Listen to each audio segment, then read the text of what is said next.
a spark, a flint, how fire lived to life. The controlled fire was the first and perhaps greatest of humanity's steps towards a life-enhancing technology.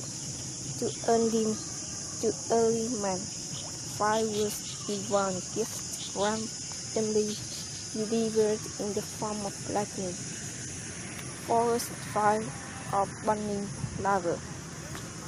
Unable to make flame for themselves, the earliest peoples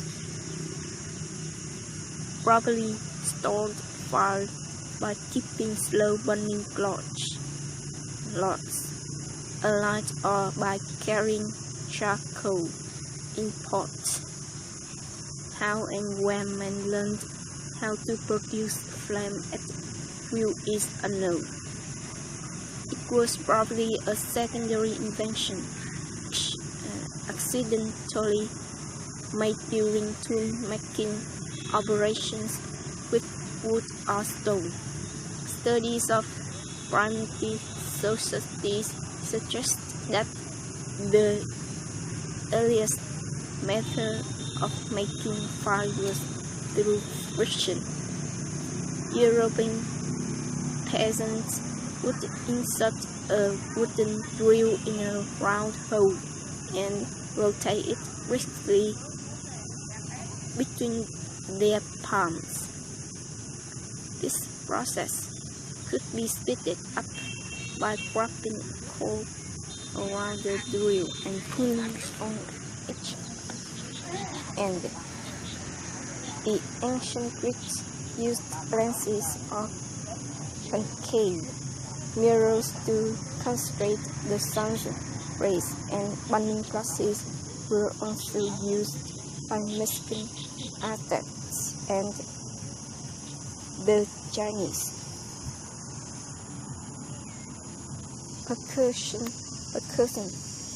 methods of firing lightning date back to Paleolithic times, when some Stone Age toolmakers recovered that chipping flints produced sparks. The technique became more efficient after the discovery of iron about 5,000 years ago.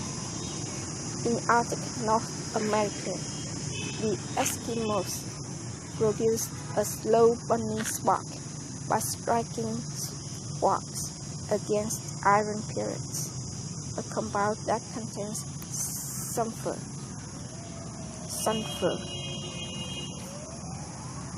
The Chinese lit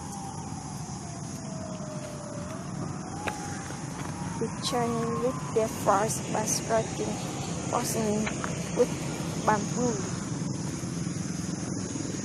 In Europe, the combination of steel, flint, and tinder remained the main method of fire lighting until the mid-19th century.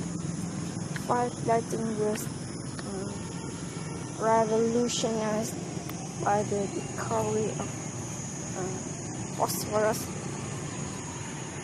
isolated in 1669 by a German chemist trying to transmute silver into gold. Impressed by the element's combustibility, several 17th century chemists used it to manufacture fire lighting devices, but the results were dangerously inflammable, with phosphorus costing the equivalent of several hundred pounds per ounce. The first matches were expensive. The quest for a practical match really began after 1781, when a group of French chemists came up with the phosphoric candle or ethereal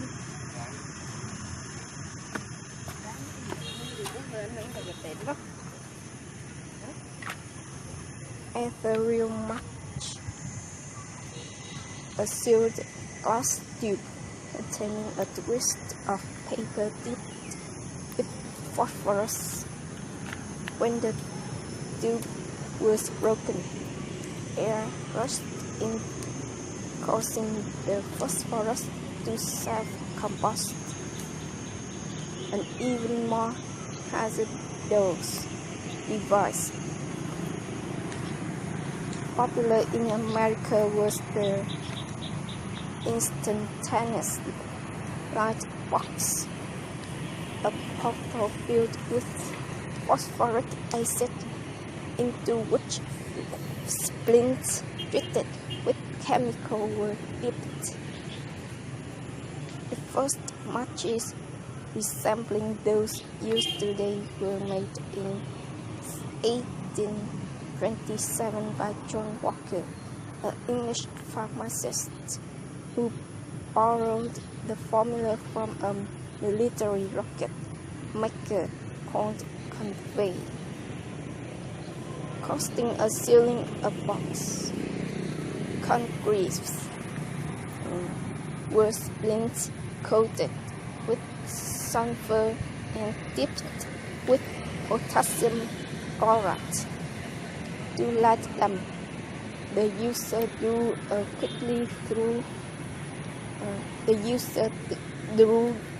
them quickly through folded glass paper.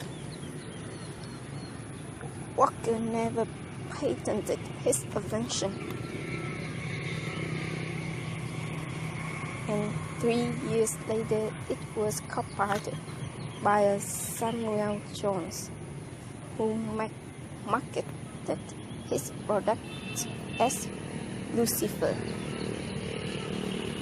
About the same time, a French chemistry student called Carlos Sawyer produced the first strike anywhere match by substituting white phosphorus for the potassium chloride in the Walker formula.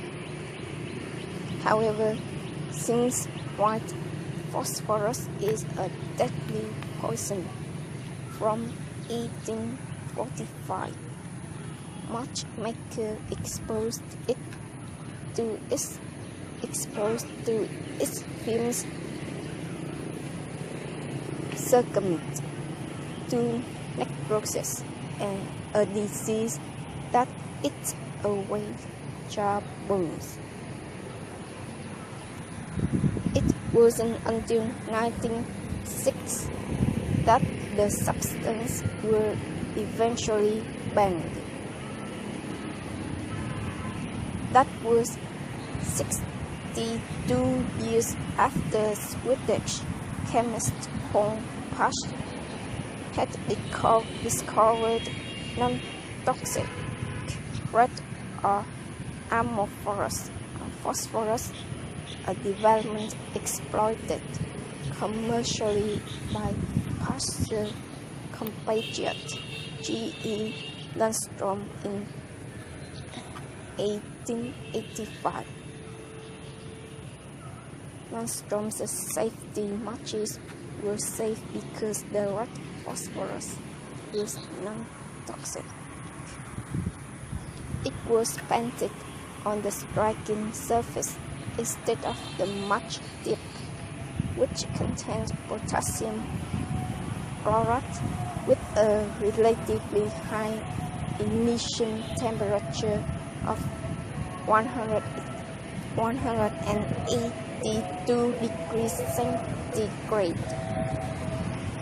America lagged behind Europe in match technology and safety standards. It wasn't until 1900 that the Diamond Match Company bought a French patent for safety matches, but the formula did not work properly in the different climatic conditions. prevalent in America, and it was on another 11 years before scientists finally adapted the French pattern for the US.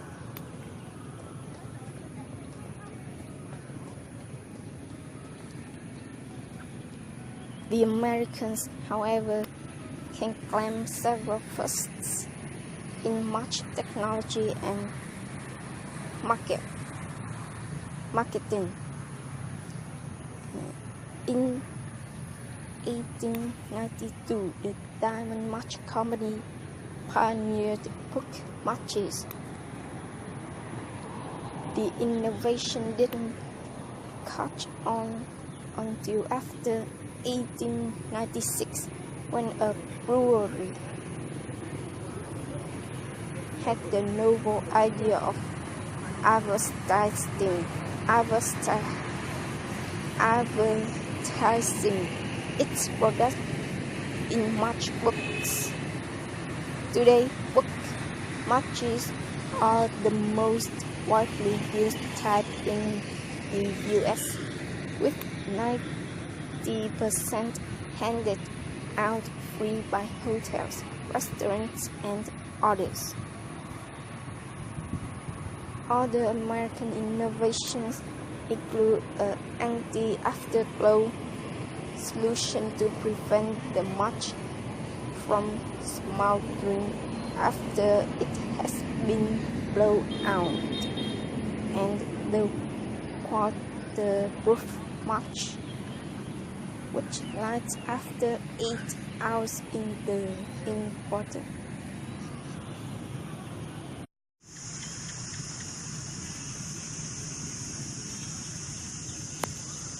A spark, a flint, how fire lived to life. The control fire was the first and perhaps greatest of humanity's steps towards a life-enhancing technology. To early man, fire was divine gift randomly delivered in the form of lightning, forest fire, or burning lava. Unable to make flame for themselves, the earliest peoples probably stored fire by keeping slow burning logs alight, or by carrying charcoal in pots. How and when man learned how to produce flame at will is unknown.